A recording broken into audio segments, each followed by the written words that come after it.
संत बाबा सुच्चा सिंह जी की सालाना याद विच सैमीनार के रूप में जुड़ बैठी समुची साध संगत जी, वाहिगुरू जी का खालसा, वाहिगुरू जी की फतेह।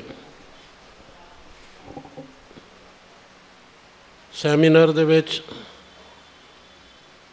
संत बाबा सोहन सिंह जी नाल जो मेरी विचार हुई सी, उस अनुसार जो मैं अपने विचार पेश करने हैं, उस तो पहलों मैं महापुरखों के इस अस्थान से एक अपनी पुरानी याद साझी करना चाहना।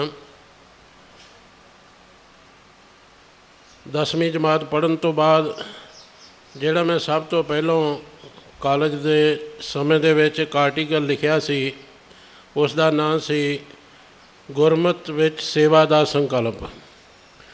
तो वो आर्टिकल श्री गुरु ग्रंथ साहब मिशन ट्रस्ट अंबाला छावनी वालों अपने मैगजीन गुरु मिशन में छापया गया सी। उस मिशन ने गुरु ग्रंथ साहब जी दियाँ पावन बीड़ा सत्कार सहित छाप के संगतां नूं भेटा रहत पहुँचाउण का बीड़ा चुक्या सी। संत बाबा सुच्चा सिंह जी के दर्शन मैं 1993 के इस स्थान पर बहुत खुले समय में कीते सन। उस समय जो रहस्यवादी अनुभव मैनूं होए, मैं उन्होंने अपनी जिंदगी का एक बहुत ही वड्डा प्रेरणा स्रोत मानता रहा हाँ। इस वक्त संगतां के समय को मुख रखते हुए मैंने ये गल याद आ रही है, क्योंकि मेरा इलाका गढ़दी वाला है, जिथे संत बाबा नाम सिंह जी रामपुर खेड़े वाले हुए हैं। वो सानू कहा करते सन कि हर सिख का फर्ज है कि वो गुरसिखी का प्रचार करे। तो प्रचार का सब तो सोहना तरीका यह है कि गुरसिख का जीवन इहो जिहा होवे कि देखण वाला कहे कि मैं भी इहो जिहा सिख बना। भाव कि असी पंथक मशीनरी के सारे ही हिस्से हाँ, वख-वख कारज हर एक ने करने हैं।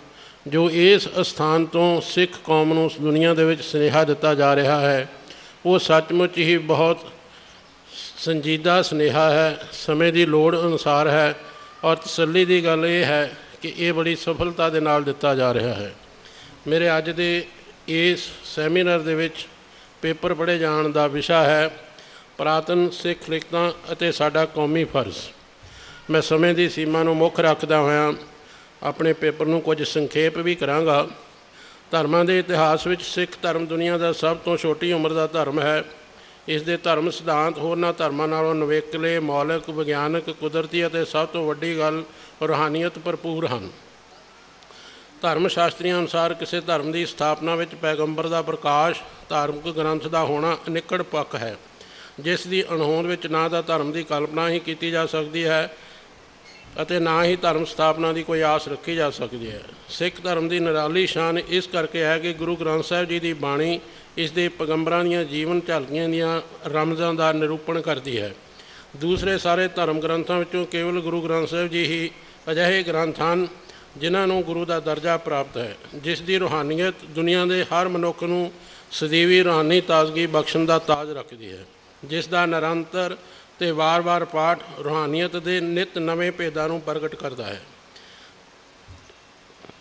ये जिक्र करने का मंतव यह है कि सिख धर्म के महान ग्रंथ गुरु ग्रंथ साहब जी का उपदेश कुल लकाई तक पहुँचाना कितना जरूरी है, जिसलिए हर संप्रदाय जथेबंदी ते गुरसिख नूं इस कारज लई अगे आउण बारे सोचण लई सदा तत्पर रहना चाहिए है।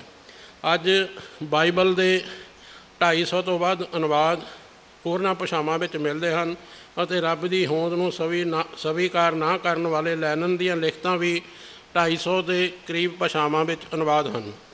परंतु इस प्रथाए असी किन्ने क सचेत हैं, आप असी सारे जानते हाँ। सानू इस पक्ष ते भी सेवा लई अगे आउणा चाहिए है कि दुनिया के हर बाशिंदे नूं उसकी भाषा विच 10 गुरु साहिबान के जीवन कथा अते गुरु ग्रंथ साहब जी की बाणी का पता लगे। ये भी साडी एक सेवा का पक्ष है।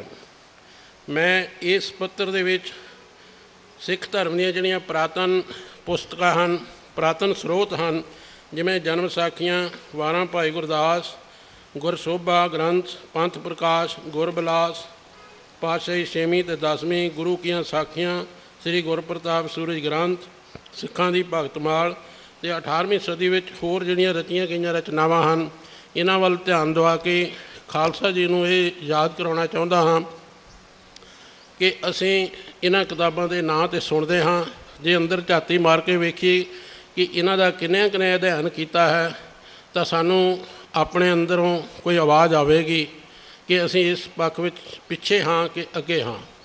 ਮੈਂ ਇੱਕ ਵਾਰ ਸੰਤ ਸੰਮੇਲਨ ਦੇ ਵਿੱਚ ਇਹ ਬੇਨਤੀ ਕੀਤੀ ਸੀ ਕਿ ਸਿੱਖ ਕੌਮ ਦੀਆਂ ਜਿੰਨੀਆਂ ਵੀ ਸਿੱਖ ਸੰਪਰਦਾਵਾਂ ਹਨ, ਸੰਤ ਮਹਾਤਮਾ ਹਨ, ਜੇ ਉਹ ਸਿੱਖ ਧਰਮ ਦੇ 94 100 ਗ੍ਰੰਥਾਂ ਨੂੰ ਲਿਸਟ ਬਣਾ ਕੇ ਇੱਕ ਇੱਕ ਦੋ ਦੋ ਨੂੰ ਅਡੋਪਟ ਕਰ ਲੈਣ ਔਰ ਉਸ ਗ੍ਰੰਥ ਨੂੰ ਵਾਰ-ਵਾਰ ਛਾਪਣ, ਸੰਗਤਾਂ ਅੱਗੇ ਪੇਸ਼ ਕਰਨ ਔਰ ਸਭ ਤੋਂ ਪਹਿਲਾਂ ਯਤਨ ਕਰਨ ਕਿ ਭਾਰਤ ਦੀਆਂ ਜਿਹੜੀਆਂ 22 ਪ੍ਰਵਾਨਿਤ ਭਾਸ਼ਾਵਾਂ ਹਨ ਜਾਂ ਘੱਟੋ ਘੱਟ ਜਿਹੜੀਆਂ ਨੋਟ ਜਾਂ ਕਰੰਸੀ 'ਤੇ ਲਿਖੀਆਂ ਹੁੰਦੀਆਂ ਹਨ ਉਹਨਾਂ ਦੇ ਵਿੱਚ ਅਨੁਵਾਦ ਕਰਕੇ ਛਾਪਣ ਅਤੇ ਸਾਰੀ ਭਾਰਤ ਨੂੰ ਅਤੇ ਉਸ ਤੋਂ ਬਾਅਦ ਦੁਨੀਆ ਨੂੰ ਪਤਾ ਲੱਗ ਜਾਣਾ ਚਾਹੀਦਾ ਹੈ।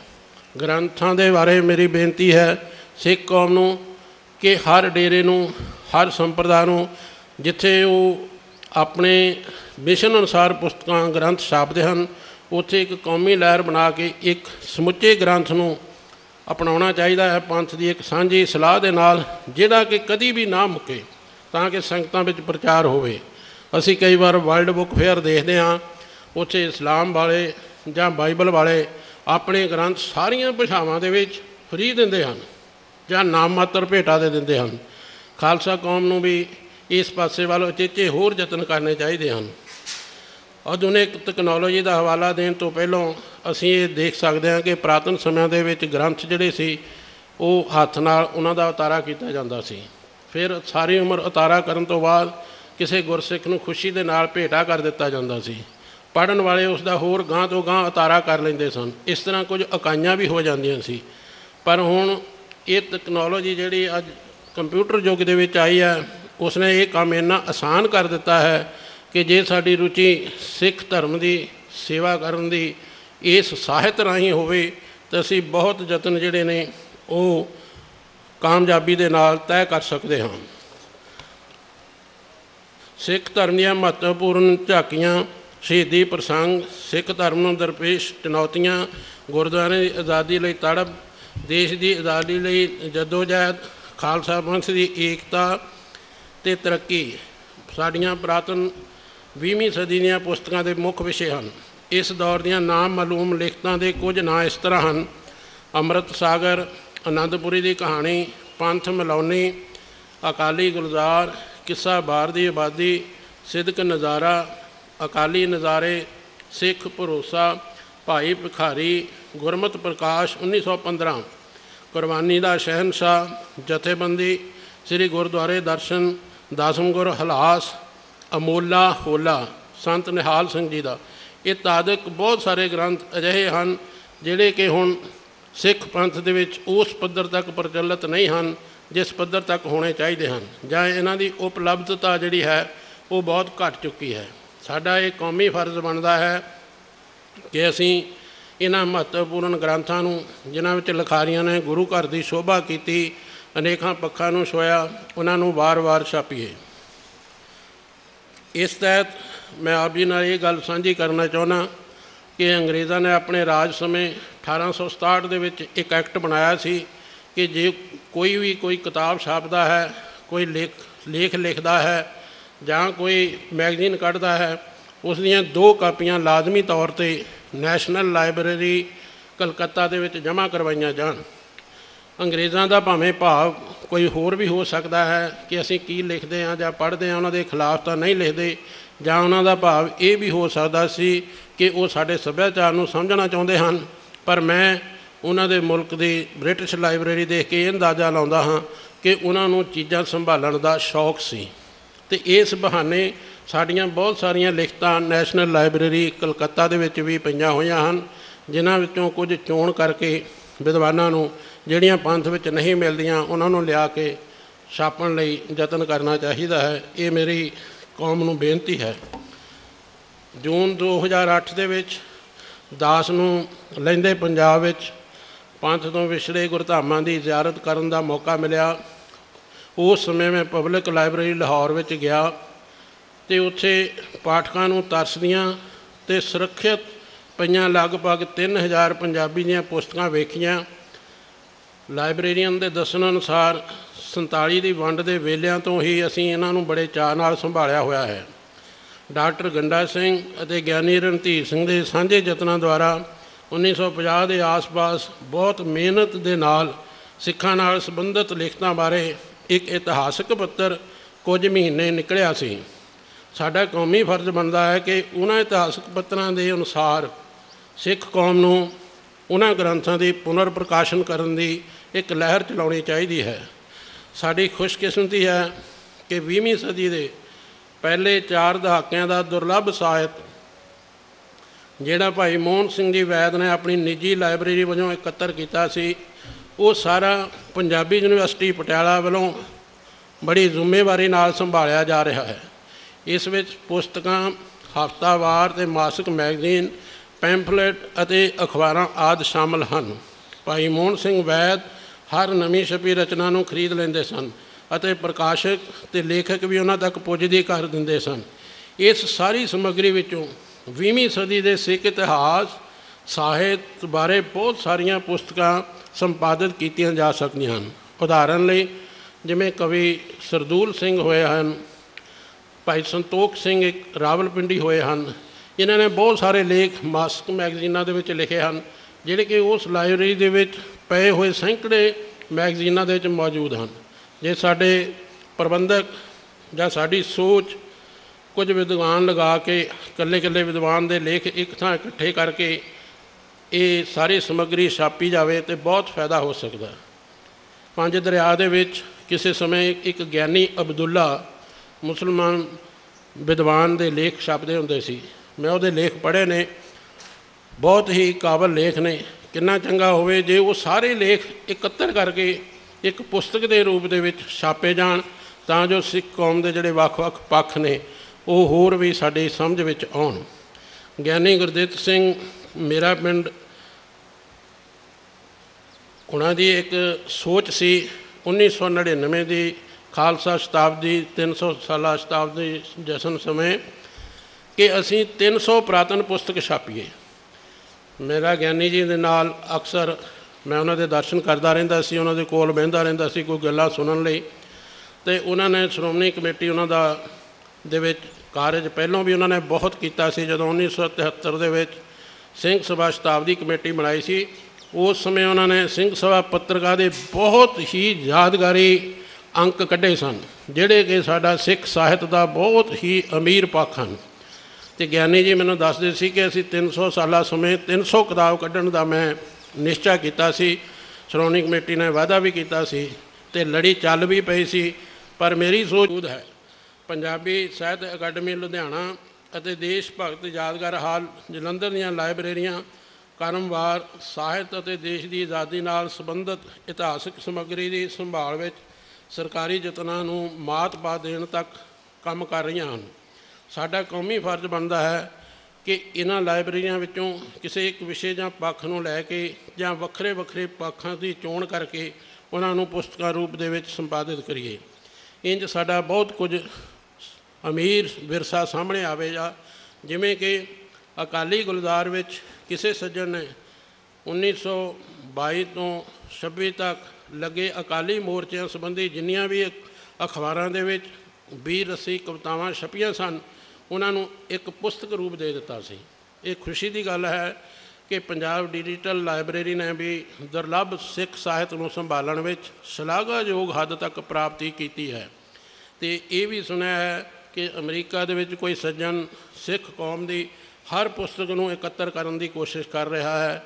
ਮੈਂ ਉਹਨੂੰ ਉਹਦੀ ਸੂਚੀ ਦੇਖਣ ਦਾ ਮੌਕਾ ਮਿਲਿਆ, ਜਿਸ ਤੋਂ ਸਕੂਨ ਹਾਸਲ ਹੁੰਦਾ ਕਿ ਸਾਡੇ ਪ੍ਰਦੇਸੀ ਭਰਾ ਵੀ ਜਿੱਥੇ ਰੋਜ਼ੀ ਰੋਟੀ ਤੋਂ ਬਾਅਦ ਆਪਣੇ ਵਿਰਸੇ ਨੂੰ ਸੰਭਾਲਣ ਵਿੱਚ ਜੁਟੇ ਹਨ, ਉਹਨਾਂ ਨੇ ਬਹੁਤ ਹੀ ਸ਼ਲਾਘਾਯੋਗ ਪ੍ਰਾਪਤੀਆਂ ਕੀਤੀਆਂ ਹਨ ਔਰ ਇੰਨੀਆਂ ਕਿਤਾਬਾਂ ਇਕੱਠੀਆਂ ਕੀਤੀਆਂ ਹਨ ਜਿਹੜੀਆਂ ਕਿ ਇਸ ਵੇਲੇ ਮੇਰੀ ਸੋਚ ਮੁਤਾਬਕ ਪੰਜਾਬੀ ਯੂਨੀਵਰਸਿਟੀ ਦੇ ਪ੍ਰੋਫੈਸਰ ਮੋਹਨ ਸਿੰਘ, ਪ੍ਰਿੰਸੀਪਲ ਤਖਤ ਸਿੰਘ ਅਤੇ ਹੋਰ ਵਿਦਵਾਨਾਂ ਦੀਆਂ ਲਾਇਬ੍ਰੇਰੀਆਂ, ਨਿੱਜੀ ਲਾਇਬ੍ਰੇਰੀਆਂ ਦਾ ਜਿਹੜਾ ਖਜ਼ਾਨਾ ਹੈ ਪੰਜਾਬੀ ਯੂਨੀਵਰਸਿਟੀ ਵਿੱਚ, ਉਸ ਨੂੰ ਛੱਡ ਕੇ ਉਸ ਅਮਰੀਕਾ ਵਿੱਚ ਬੈਠੇ ਸੱਜਣ ਨੇ ਬਹੁਤ ਸੋਹਣੀਆਂ ਕਿਤਾਬਾਂ ਇਕੱਠੀਆਂ ਕੀਤੀਆਂ ਹਨ। ਅਸੀਂ ਸਾਰੇ ਜਾਣਦੇ ਹਾਂ ਕਿ 1984 ਦੇ ਸਮੇਂ ਵਿੱਚ ਸਿੱਖ ਰੈਫਰੈਂਸ ਲਾਇਬ੍ਰੇਰੀ ਦਾ ਨੁਕਸਾਨ ਹੋਇਆ ਸੀ प्यारे खालसा जी, साड़ियाँ बहुत सारिया लिखतां ਵੱਖ-ਵੱਖ ਲਾਇਬ੍ਰੇਰੀਆਂ ਦੇ ਵਿੱਚ मौजूद हैं। ब्रिटिश लाइब्रेरी ਦੇ ਵਿੱਚ लगभग 6,500 किताब ऐसी पई है, जिहदे विचों 2,000 किताब ऐसी है अंग्रेज़ों के समय की सिख जगत नाल संबंधित, जिहड़ी कि पंजाब दे विच इस वेले किते भी नहीं मिलती। इस तरह कुछ निजी लाइब्रेरियां हैं। मैं इस अपने पत्र दे विच जिहड़ा कि इत्थों के प्रबंधकों ने इस मैगजीन दे विच भी इस पुस्तक रूप में छाप दिता है, उहदे विच मैं सूची भी दी है। तो तुहाडा बहुता समा मैं बचाउण लई वो सूची जिहड़ी है वो नहीं पढ़दा। मैं केवल ये कहना चाहुंदा कि गुरमुखी विच रचियां गईयां लिखतां तो इलावा अंग्रेज़ी, उर्दू, हिंदी ते फारसी विच अणगिणत पुस्तकां हन। 20वीं सदी के दौर में कि अज तो 30 साल पहलों मैं अपने बजुर्गों ताया चाचिਆਂ ਨੂੰ भी देखा कि उन्होंने गुरमुखी घट आउंदी सी, उर्दू ज़्यादा आउंदा सी ते उर्दू विच ही वो उर्दू के गुटके तो नितनेम करते सन। मेरे कहने का भाव कि कुछ सिखां ने किताबां उर्दू विच भी लिखियां हैं, कुछ गैर सिखां ने भी लिखियां हैं। अज उर्दू भाषा तो असीं वाकफ नहीं, पर जे असीं एक उर्दू जानण वाले, उर्दू ते पंजाबी जानण वालियां दा पैनल बनाइए 20 सज्जणां दा और किताबां की चोण करिए भी आ जिन्होंने हुण असीं पढ़ नहीं सकते, साडे लई काले अखर अजीब लगते हैं भी ये की लिखिया है, असीं उन्हां नूं पढ़न दे योग हो सकते हाँ। उन्हां दे विच एक भाई सेवा सिंह जी की किताब है सिख गुरुद्वारे, जिहड़ी मैं अपने दफ्तर के सबॉर्डीनेट तो सुनी जो उर्दू की MA है। तो मेरे मन में ये आया कि बहुत सारिया लिखतां ते साहिबजादियां दे किस्से भी उर्दू विच हन, जिन्हां नूं कि गुरमुखी विच करवा के सिख कौम की बहुत वड्डी सेवा की जा सकती है। इस तत्थ तो असीं सारे जाणू हाँ कि 47 की वंड विच लखां कीमती जानां दा अजाई घाण होया। इस तरह आबादी की अदला बदली विच गुरमुखी अते उर्दू दीयां लिखतां दे नाल होर लिखतां दा भी नुकसान होया। इस संबंधी विस्तार विच जाना योग नहीं होवेगा। गुरमुखी दीयां किताबां लाहौर, गुजरांवाला और सिंध दे विच एक सखर स्थान है, उत्थे भी छपदियां रहीआं हन, जिन्हां दी कि कोई छपी हुई पुस्तक सानूं किसी दुर्लभ लाइब्रेरी जां किसी पुराने सज्जन कोलों मिलती है, तो वो भी सामभना साडा कौमी फर्ज बनता है। मेरे सधारण अध्ययन के मुताबिक बहुत सारिया सिख लिखतां अजिहियां हन जो दोबारा नहीं छपियां, तो जिन्हां दी शायद हुण बहुत ही घट आस होवे कि वो मुड़ प्रचलित हो जाण। इन्हां विचों कुछ एक दे नाम मैं तुहाडे नाल साझे करना चाहुंदा। खालसा सुधार तरू 1859 दे विच भाई अवतार सिंह जी ने लिखी सी। दस्तूरल अमल दरबार साहब 1859 दे विच दरबार साहब के निजमां बारे, जिस दा हवाला श्री अमृतसर वाली पुस्तक दे विच मिलदा है। दास ने उस दे 20 पन्ने जिहड़े उर्दू दे सी वो गुरमुखी विच कीते हन। आउण वाले समय विच तुसीं वो गुरमुखी विच पढ़ सकोगे। गुरदर्शन शास्त्र 1869 का, निर्मल प्रभाकर, सिक्की प्रभाकर, तवारीख पंजाब लिखारी भाई गोदम सिंह 1893 की, श्री गुरुद्वारे दर्शन ये बारे पता लगा है कि 1923 तो बाद साल की होया किसी पब्लिशर ने इसनूं छाप दिता, खुशी की गल है। ज्ञान मार्ग पंथक उन्नति इत्यादक मेरा आप जी के ध्यान में लियाउण का मंतव यही है कि सिੱਖੀ ਦੇ जिथे ਵੱਖ-ਵੱਖ पक्ष हैं सेवा के, उत्थे ਸਾਹਿਤ का पक्ष, ਸਾਹਿਤ राही सेवा करनी एक बहुत महत्वपूर्ण तत्थ है। अखीर दे विच मैं एक विचार अपना होर साझा करना चाहुंदा कि लिखतां तो इलावा हथ लिख ਸਾਹਿਤ का भी कुछ हिस्सा अजे छपण योग है। ये हथ लिख ਸਾਹਿਤ सिख रैफरेंस लाइब्रेरी अमृतसर, भाषा विभाग की reference library, central state library Patiala, यूनीवर्सिटियां, Khalsa history society Amritsar, reference library Darbar Sahib, अजायब घरां तो इलावा डेरियां ते निजी तौर पर घरां विच भी पिया होया है। बहुत सारा हथ लिख जिन्होंने कि अजे पुस्तक रूप देने की लोड़ है। उतारे भी हैं पर कुछ नवे भी हैं। भाई शमशेर सिंह अशोक ने सारे थावां ते घूम के थां थां जाके दो बहुत वड्डियां पुस्तकां लिखियां सन, जिहदा सिरलेख सी पंजाबी हथ लिखतां की सूची। 1962 दे विच जिस महकमे मैं नौकरी करदा भाषा विभाग विच उन्होंने ये छापियां सन और दस्या सी कि पंजाब के ਵੱਖ-ਵੱਖ ਥਾਵਾਂ ਤੇ ਕਿੱਥੇ-ਕਿੱਥੇ ਹੱਥ ਲਿਖਤ ग्रंथ ਪਏ ਨੇ, ਕਿਹੜੇ-ਕਿਹੜੇ ਗ੍ਰੰਥਾਂ ਦੇ ਵਿੱਚ ਕੀ ਲਿਖਿਆ ਹੋਇਆ, ਉਹਨਾਂ ਦਾ ਕੀ ਨੰਬਰ ਹੈ। तो बेनती है कि वो भी सानू यतन करके जिहड़ियां नहीं पुस्तक का जामा जिन्हें पहनाया, जिहड़ियां हथ लिखतां ने उन्होंने पुस्तक का जामा पहनाउण लई सानू विचार करनी चाहिए है। इन्हां सतरां दे लेखक वालों भाव दास ने एक अजिही पुस्तक संपादित मेरे वालों की जा रही है, जिहदे बारे तुसीं आउण वाले समय विच जान सकोगे।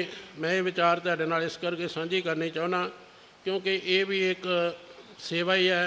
असी होर दे हत्थां नाल मेरे वर्गे सेवा नहीं कर सकते। जवानी विच ते भावें असी संगत की सेवा करते रहे हैं तो हुण असी कलम नाल ही थोड़ी बहुत सेवा करते हैं। एक जातरू होया जिसका नाम सी भाई धन्ना सिंह चहल पटियालवी। भाई धन्ना सिंह चहल पटियालवी ने 11 मार्च 1930 तो लैके 2 मार्च 1935 तक, अज तो लगभग 80-85 साल पहला सारे गुरुद्वारों की यात्रा की। हजूर साहब, पटना साहब, चिटागांग, जमरौद, कश्मीर, हसन अबदाल, पुंछ, जिथों तक वो जा सकिया 5 साल लगातार साइकिल पर यात्रा की। और यात्रा करने के नाल उसने गुरुद्वारों का इतिहास लिखा।